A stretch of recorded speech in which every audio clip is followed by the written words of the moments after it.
Hi friends, welcome to social science പാഠശാല. നമുക്കിന്ന് CBSEയുടെ ഒരു ഇമേജ് ബേസ്ഡ് ക്വസ്റ്റ്യൻ പരിചയപ്പെടാം. ചിത്രത്തിൽ കാണിച്ചിരിക്കുന്നത് ഗോരഖ്പൂർ എന്ന് പറയുന്ന സ്ഥലത്ത് വെച്ച് നടന്ന ഒരു സംഭവമാണ്. ഈ സംഭവത്തിന് ശേഷമാണ് നോൺ കോർപ്പറേഷൻ മൂവ്മെൻറ്റ് പിൻവലിക്കപ്പെട്ടത്. ഏതാണ് ഈ സംഭവം? 1920 മഹാത്മാഗാന്ധിയുടെ നേതൃത്വത്തിൽ നോൺ കോർപ്പറേഷൻ മൂവ്മെൻറ്റ് ആരംഭിക്കുന്നത്. നോൺ വയലൻ്റ് ആയിട്ടുള്ള സമര രീതികളിലൂടെ സെൽഫ് റൂൾ അഥവാ സ്വരാജ് നേടിയെടുക്കുക എന്നുള്ളതായിരുന്നു നോൺ കോർപ്പറേഷൻ മൂവ്മെൻറ്റിൻ്റെ ലക്ഷ്യം. വിദ്യാർത്ഥികൾ അഥവാ സ്റ്റുഡൻസ് സ്കൂളുകളും കോളേജുകളും ബഹിഷ്കരിച്ചു. വക്കീലന്മാർ കോടതികൾ ബഹിഷ്കരിച്ചു. ഫോറിൻ ക്ലോസ് ഉപയോഗിക്കേണ്ട എന്ന് ജനങ്ങൾ തീരുമാനിച്ചു.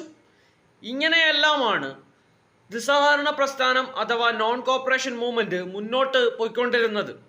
ഖാദി വസ്ത്രങ്ങളും സ്വദേശി പ്രോഡക്ട്സുമൊക്കെ നമ്മുടെ നാട്ടിൽ പ്രചരിപ്പിക്കപ്പെട്ടു. ഇങ്ങനെ ഇരിക്കെയാണ് 1922 ഫെബ്രുവരി 4 ആ സംഭവം അരങ്ങേറുന്നത്.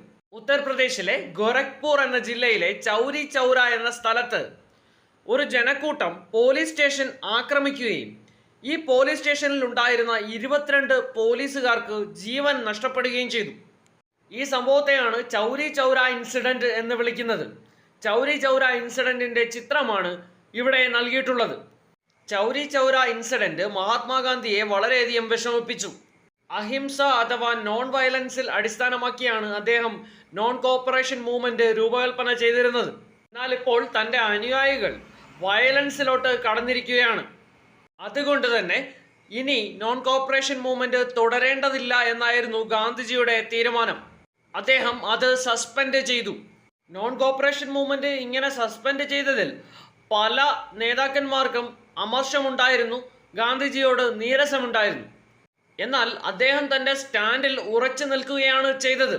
യഥാർത്ഥ സ്വാതന്ത്ര്യം നോൺ വയലൻസ്, സെൽഫ് ഡിസിപ്ലിൻ എന്നിവ അടിസ്ഥാനമാക്കിയുള്ളതാവണം എന്നായിരുന്നു ഗാന്ധിജിയുടെ കാഴ്ചപ്പാട്.